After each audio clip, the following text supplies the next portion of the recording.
ಇನ್ನು ಶಾಸಕ ಎಸ್ಟಿ ಸೋಮಶೇಖರ್ ಅವರ ನಿವಾಸಕ್ಕೆ ಬಿಗಿ ಭದ್ರತೆಯನ್ನ ನೀಡಲಾಗಿದೆ. ಮುನ್ನೆಚ್ಚರಿಕೆ ಕ್ರಮವಾಗಿ ಪೊಲೀಸರು ಬಂದೋಬಸ್ತನ್ನ ಮಾಡಿದ್ದಾರೆ.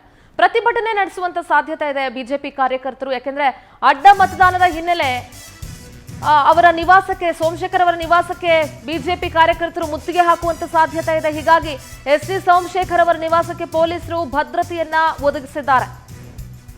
ಪ್ರತಿಭಟನೆ ನಡೆಸುವಂತ ಸಾಧ್ಯತೆ ಹಿನ್ನೆಲೆಯಲ್ಲಿ ಬಿಗಿ ಬಂದೋಬಸ್ತನ್ನ ನೀಡಲಾಗಿದೆ. ಅಡ್ಡ ಮತದಾನ ಹಿನ್ನೆಲೆ ಎಸ್ಟಿ ಸೋಮಶೇಖರ್ ಅವರ ನಿವಾಸಕ್ಕೆ ಬಿಜೆಪಿ ಕಾರ್ಯಕರ್ತರು ಮುತ್ತಿಗೆ ಹಾಕುವಂತ ಸಾಧ್ಯತೆ ಇದೆ. ಹೀಗಾಗಿ ಎಸ್ಟಿ ಸೋಮಶೇಖರ್ ನಿವಾಸಕ್ಕೆ ಪೊಲೀಸರು ಭದ್ರತೆಯನ್ನ ನೀಡಿದ್ದಾರೆ. ದೃಶ್ಯಗಳಲ್ಲಿ ಗಮನಿಸ್ತಾ ಇದ್ರಿ, ಎಸ್ಟಿ ಸೋಮಶೇಖರ್ ಅವರ ನಿವಾಸ ಇದು. ಅಡ್ಡ ಮತದಾನವನ್ನ ಮಾಡಿದ್ದಾರೆ. ಸೊ ಹೀಗಾಗಿ ಬಿಜೆಪಿ ಕಾರ್ಯಕರ್ತರು ಸೋಮಶೇಖರ್ ವಿರುದ್ಧ ಆಕ್ರೋಶ ವ್ಯಕ್ತಪಡಿಸ್ತಾ ಇದ್ದಾರೆ. ಬ್ಯಾರಿಕೇಡ್ಗಳನ್ನ ಹಾಕಿ ಪೊಲೀಸರು ಬಿಗಿ ಬಂದೋಬಸ್ತನ್ನ ಮಾಡಿದ್ದಾರೆ, ಟೈಟ್ ಸೆಕ್ಯೂರಿಟಿ ನೀಡಿದ್ದಾರೆ. ನಮ್ಮ ಪ್ರತಿನಿಧಿ ವೀರೇಶ್ ಸೋಮಶೇಖರ್ ಅವರ ನಿವಾಸದಿಂದ ನೇರ ಸಂಪರ್ಕದಲ್ಲಿ ಜಾಯ್ನ್ ಆಗ್ತಾ ಇದ್ದಾರೆ. ವೀರೇಶ್, ಅಡ್ಡ ಮತದಾನವನ್ನ ಮಾಡಿದ್ದಾರೆ ರಾಜ್ಯಸಭಾ ಚುನಾವಣೆಯಲ್ಲಿ. ಎಸ್ಟಿ ಸೋಮಶೇಖರ್ ಅವರು, ಬಿಜೆಪಿ ಕಾರ್ಯಕರ್ತರು ಒಂದ್ ಕಡೆ ಆಕ್ರೋಶ ವ್ಯಕ್ತಪಡಿಸ್ತಾ ಇದ್ದಾರೆ. ಬಿಜೆಪಿ ನಾಯಕರು ಈ ರೀತಿ ಸೋಮಶೇಖರ್ ಅವರು ಮಾಡಬಾರ್ದಿತ್ತು ಅಂತ ಹೇಳಿದ್ದಾರೆ. ಸದ್ಯ ಅವರ ಮನೆಯಲ್ಲಿ ಅಥವಾ ಅವರ ಮನೆ ಹತ್ರ ವಾತಾವರಣ ಹೇಗಿದೆ?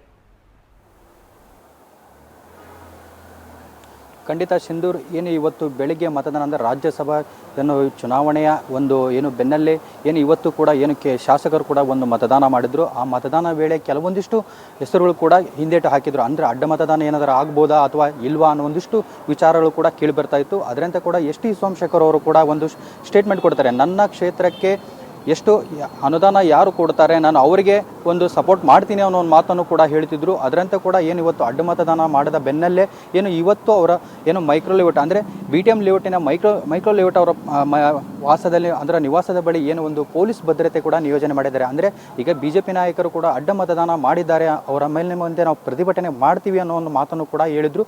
ಅದರಂತೆ ಕೂಡ ಪೊಲೀಸರು ಒಂದು ಬ್ಯಾರಿಗೇಡ್ ಹಾಕಿ ಮೂಲಕ ಯಾವುದೇ ರೀತಿ ಅಹಿತಕರ ಘಟನೆ ನಡೆದಂತೆ ಮತ್ತು ಜೊತೆಗೆ ಯಾರೂ ಪ್ರತಿಭಟನೆ ಮಾಡದಂತೆ ಕೂಡ ಒಂದು ಬಂದೋಬಸ್ತನ್ನು ಕೂಡ ಈಗಾಗಲೇ ನಿಯೋಜನೆ ಮಾಡಿದ್ದಾರೆ.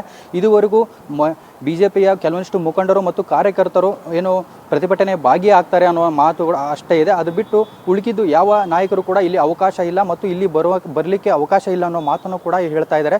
ಸದ್ಯಕ್ಕೆ ಈಗಾಗಲೇ ಪೊಲೀಸರು ಕೂಡ ಅವರ ಮನೆಯ ಸುತ್ತಮುತ್ತ ಕೂಡ ಒಂದು ಬ್ಯಾರಿಗೇಡ್ ಹಾಕಿ ಬಂದೋಬಸ್ತನ್ನು ನಿಯೋಜನೆ ಮಾಡಿದ್ದಾರೆ ಅಂತಲೇ ಹೇಳ್ಬೋದು. ಸಿಂಧೂರ, ಧನ್ಯವಾದ ವೀರೇಶ್ ತಮ್ಮೆಲ್ಲ ಮಾಹಿತಿಗಾಗಿ. ಒಟ್ಟಾರೆಯಾಗಿ ಅವರ ಮನೆ ಹತ್ರ ಬಿಗಿ ಪೊಲೀಸ್ ಬಂದೋಬಸ್ತಿನ ವ್ಯವಸ್ಥೆ ಆಗಿದೆ. ದೃಶ್ಯದಲ್ಲಿ ಗಮನಿಸ್ತಾ ಇದ್ದೀರಿ. ಯಾಕೆಂದ್ರೆ ಎಸ್ ಟಿ ಸೋಮಶೇಖರ್ ಅವರು ಅಡ್ಡ ಮತದಾನವನ್ನ ಮಾಡಿದ್ದಾರೆ. ಇದು ಬಿಜೆಪಿ ಕಾರ್ಯಕರ್ತರ ಆಕ್ರೋಶಕ್ಕೆ ಕಾರಣವಾಗಿದೆ ಒಂದು ಕಡೆ. ಇನ್ನೊಂದು ಕಡೆ ಅವರು ಬಿಜೆಪಿಯ ಸಚೇತಕರ ಹತ್ರ ಹೋಗದಲ್ಲೇ ಮತದಾನ ಮಾಡಿದ ನಂತರ DK ಶಿವಕುಮಾರ್ ಅವರ ಕೊಠಡಿಗೆ ಹೋಗಿ ಅವ್ರ ಹತ್ರ ಮಾತನಾಡಿಕೊಂಡು ಬಿಜೆಪಿ ನಾಯಕರ ಯಾರ ಕೈಗೂ ಸಿಗದೆ ಯಾರನ್ನು ಮಾತನಾಡಿಸ್ದೆ ನೇರವಾಗಿ ಹೊರಟು ಬಿಡ್ತಾರೆ. ಇದೆಲ್ಲವೂ ಕೂಡ ಬಿಜೆಪಿ ಕಾರ್ಯಕರ್ತರ ಆಕ್ರೋಶಕ್ಕೆ ಕಾರಣವಾಗಿದೆ.